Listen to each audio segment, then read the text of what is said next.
Hindi man siguro nightmare. Baka regular dream lang. Can I just see your photos? Ito na yung files, oh.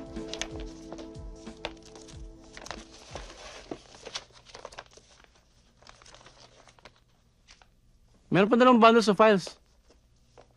Sabi sa'yo, Mike, marami pa pagpipilian eh. Diyan ka muna, ha?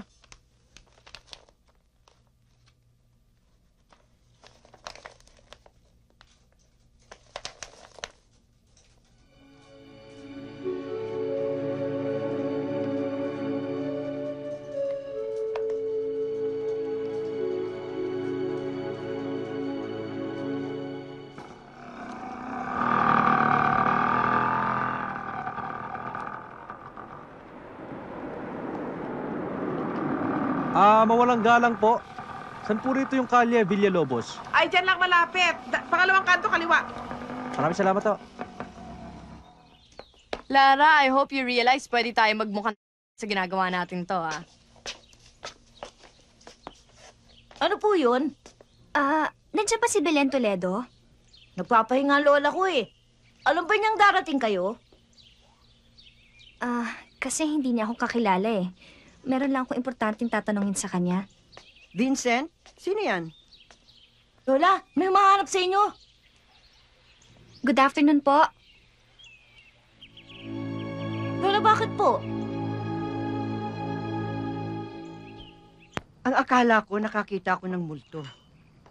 Paano niyo ako natagpuan? Ako po nakabili ng tukador na binenta niyo kay Norby.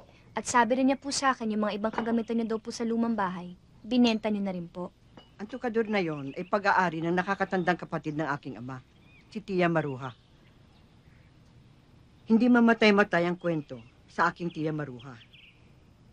Lahat dito sa San Rafael, alam ang kanyang buhay. Alam din ang kanyang pagkamatay nung gabi bago siya ikasal.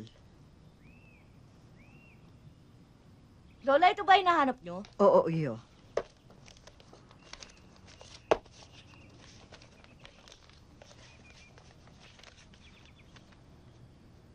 Ito ang larawan ng aking ama. Ang pangalan niya ay Francisco. Pakito ang kanyang palayaw. At ito naman ang aking Tia Maruha.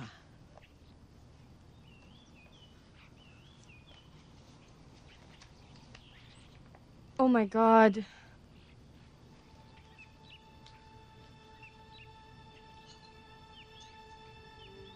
Ibang-iba noon. Laging ikinukwento sa akin ng aking nanay nung buhay pa siya. Na ang anak na babae noon ay halos bilanggo sa bahay.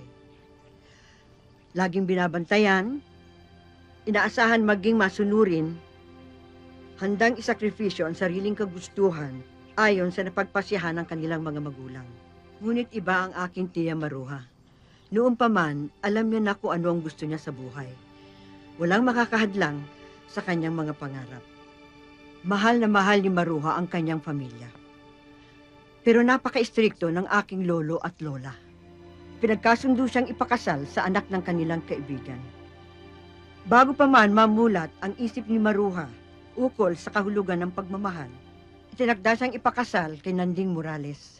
Hindi siya kumibo kahit batid niya iba ang kanyang minamahal. Sino po, Lola? Si Gabriel. Bakit ayaw nila kay Gabriel? Hindi siya bagay. Hindi siya kauri. Gabriel. Alam lahat dito sa San Rafael kung sino ang tunay niyang ama. Si Padre Francisco. Ang kura paroko. Naanakan ang katulong na nag-aalaga ng simbahan na tinatawag Manang Sabel. At sino nga ba namang disenteng babae ang mag-aasawa sa isang anak ng pare? Paano naman matatanggap ng isang marangal na pamilya na ang kanilang kaisa-isang anak na dalaga ay mapupunta sa ng pare?